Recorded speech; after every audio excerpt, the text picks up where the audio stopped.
Congressman Devin Nunes. Great to have you tonight, sir. Great to be with you, Shannon. Thanks. Okay, I want to read something, a tweet from House Democratic Caucus Chairman Hakeem Jeffries saying this tonight. So-called Attorney General is presiding over a dog and pony show. Here's the thought. Release the Mueller report tomorrow morning and keep your mouth shut. You have zero credibility. And there's a huge list tonight of Democrats who have come forward to say, Barr needs to cancel this thing tomorrow at 9:30. Just give us the report and let the American people decide. Your response? Well, two thoughts on that. The first is that the last time I checked, the Constitution has three branches of government: an executive branch, a legislative branch, and a judicial branch. And the executive branch and the Attorney General can do whatever he wants to do. It's not for the legislative branch to tell them what to do or how to conduct themselves. He can have 1 press conferences or 10 press conferences. The second thing I would say is that the irony and the hypocrisy of these people who talk about dog and pony shows, they put us through a dog and pony show for 2.5 years. They said they had evidence of Russians colluding with Trump, and the reality is the only thing we found were Russians colluding with the Clinton campaign and the Democratic Party. So I don't need to hear about dog and pony shows. I've seen their dog and pony show for 2.5 long years. Well, you know that they're also going to focus on this obstruction question, which the special counsel, Robert Mueller, left open. It was ultimately decided by the Attorney General, Deputy Attorney General, and others within the DOJ. So tomorrow, everybody is going to be looking for whatever they can find on both sides. I want to play a little bit of those who say it's not going to be a good day for the president by their prediction. Here's what they say. Even if there are embarrassing details in the report, the president should be for getting it all out there. One Republican source tells CNN the president is, quote, going to go bonkers, end quote, when he sees the testimony of current and former White House officials. There will be things in this report that are embarrassing that all of us sitting around this table would say, I would never have done that if I had worked on a presidential campaign. And we know, Congressman, this is going to be fodder for those who are investigating the president, considering impeaching him. There are going to be things that aren't flattering, probably to the president or members of his campaign tomorrow. Right. So what is most unflattering about this? It's the one thing that the media will not talk about. And the irony of these guys running a phony collusion investigation for 2.5 years. Remember, Mueller walks in the door of the special counsel's office and says, okay, where's all the Russians at? Show me the Russians.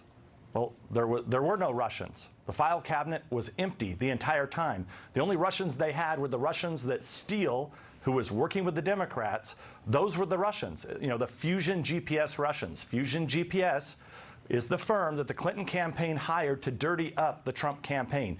That's all this is about here. But in addition to that, how about Mueller's five dirty cops on the Mueller team that we know of? 2 were in possession of the Steele dossier, the Clinton paid-for dossier, in the summer of 2016.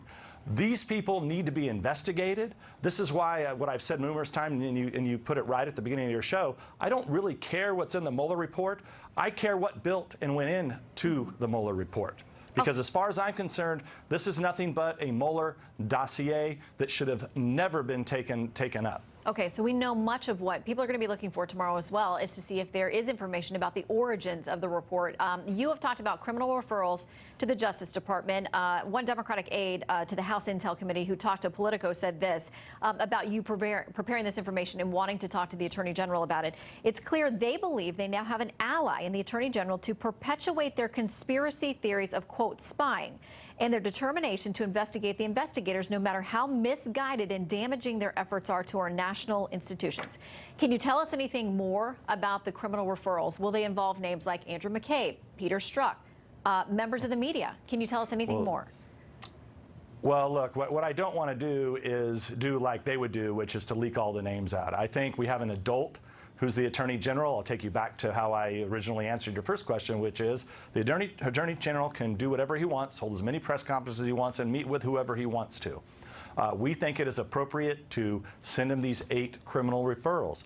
What is still outstanding out there, if you want to talk about the things that need to be answered in this Mueller report that you were alluding to.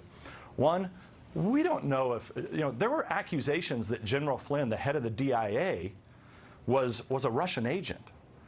There were accusations that this guy who supposedly kicked off this investigation, a guy named Mifsud, if you remember, George Papadopoulos was prosecuted on this because of this guy. This individual, he was training intelligence professionals from the United States. He was training intelligence people from the Brits and from the Italians. Mueller made him out to be some type of Russian asset. If he indeed is a Russian asset, we really need to know about this, because we're going to have dozens and dozens of our agents who have been compromised by this individual. So, and then we can also talk about the Trump Tower meeting, where you had the Fusion GPS Russians, the Democrat paid for Russians, involved in that. So there's the only conspiracy here was the tinfoil hat people that were talking about Trump colluding with Russians, when the entire time it was actually the Democrats who were colluding with the Russians. Well, I happened to see Rudy Giuliani this weekend, and he was working on this rebuttal, and he was very focused on that Trump Tower meeting and feeling like the government or the Trump administration is going to talk about what they believe is potentially a setup there. I know that that's a question that you have as well. So, ranking member of the House Intel. It's without question, Shannon. It's without question, I think, that was a setup. Well, and this should be in the Mueller report. And if it's not, it's totally unacceptable that we spend $30 million and we don't know the Russians that Fusion GPS was working with. I think we all have questions, and tomorrow morning we'll all get more answers.